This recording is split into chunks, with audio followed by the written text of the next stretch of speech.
दोस्तों, कहानी अच्छी लगे तो ही सब्सक्राइब करें। आपका एक सब्सक्राइब खुशियों से कम नहीं। तेनालीराम के कारनामों से राजगुरु बहुत परेशान थे। हर दूसरे तीसरे दिन उन्हें तेनालीराम के कारण नीचा देखना पड़ता था। वह सारे दरबार में हंसी का पात्र बनता था। उन्होंने सोचा कि यह दुष्ट कई बार महाराज के मृत्युदंड से भी बच निकला है। इससे छुटकारा पाने का केवल एक ही रास्ता है कि मैं स्वयं इसको किसी तरह मार दूं। उन्होंने मन ही मन एक योजना बनाई। राजगुरु कुछ दिनों के लिए तीर्थ यात्रा के बहाने नगर छोड़कर चले गए और एक जाने माने बहुरूपिये के यहाँ जाकर उससे प्रशिक्षण लेने लगे। कुछ समय में वे बहुरूपिये के सारे करतब दिखाने में कुशल हो गए। वे बहुरूपिये के वेश में ही वापस नगर चले आए और दरबार में पहुँचे। उन्होंने राजा से कहा कि वे तरह तरह के करतब दिखा सकते हैं। राजा बोले, तुम्हारा सबसे अच्छा स्वांग कौन सा है? बहुरूपिये ने कहा, मैं शेर का स्वांग बहुत अच्छा करता हूँ महाराज, लेकिन उसमें खतरा है। उसमें कोई घायल भी हो सकता है और मर भी सकता है। इस स्वांग के लिए आपको मुझे एक खून माफ करना पड़ेगा। महाराज ने उनकी शर्त मान ली। एक शर्त और है महाराज, मेरे स्वांग के समय तेनालीराम भी दरबार में अवश्य उपस्थित रहे। बहुरूपिया बोला, ठीक है, हमें यह शर्त भी स्वीकार है। महाराज ने सोचकर उत्तर दिया। इस शर्त को सुनकर तेनालीराम का माथा ठनका। उसे लगा कि यह अवश्य कोई शत्रु है जो स्वांग के बहाने मेरी हत्या करना चाहता है। अगले दिन स्वांग होना था। तेनालीराम अपने कपड़ों के नीचे कवच पहनकर आया ताकि अगर कुछ गड़बड़ हो तो वह अपनी रक्षा कर सके।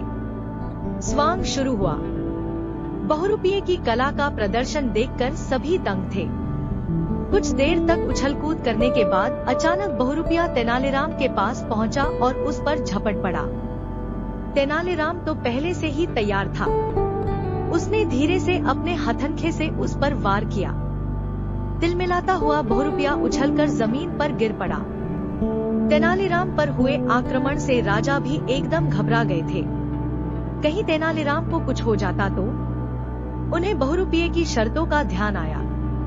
एक खून की माफी और तेनालीराम के दरबार में उपस्थित रहने की शर्त। अवश्य दाल में कुछ काला है। उन्होंने तेनालीराम को अपने पास बुलाकर पूछा, तुम ठीक हो ना?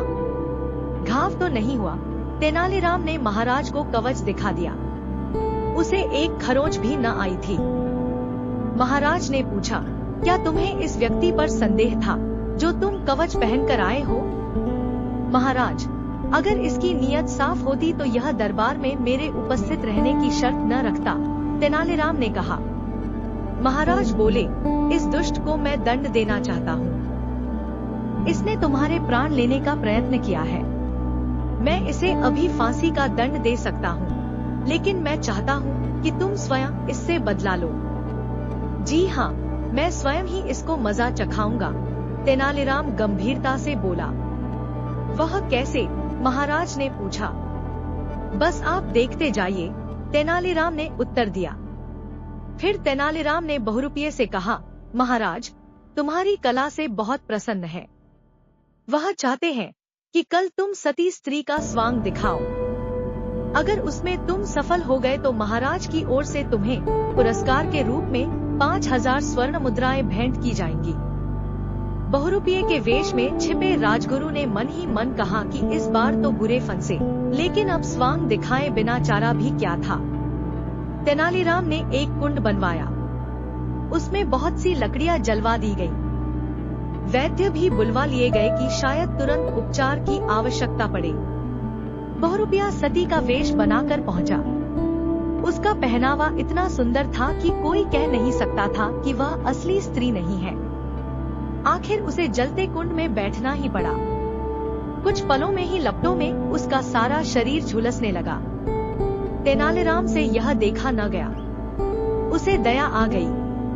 उसने बहुरूपिये को कुंड से बाहर निकलवाया। राजगुरु ने एकदम अपना असली रूप प्रकट कर दिया और तेनालीराम से क्षमा मांगने लगे। तेनालीराम ने हंसते हुए उसे क्षमा कर दिया और उपचार के लिए वैद्यों को सौंप दिया। कुछ ही दिनों में राजगुरु स्वस्थ हो गया। उसने तेनालीराम से कहा, आज के बाद मैं कभी तुम्हारे लिए मन में शत्रुता नहीं लाऊंगा। तुम्हारी उदारता ने मुझे जीत लिया है। आज से हमें दोनों अच्छे मित्र की तरह रहेंगे। तेनालीराम ने राजगुरु को गले लगा लिया। उसके बाद तेनालीराम और राजगुरु में कभी मनमुटाव नहीं तो हुआ। दोस्तों, मजा आया तो एक लाइक और चैनल को सब्सक्राइब कर ले। धन्यवाद।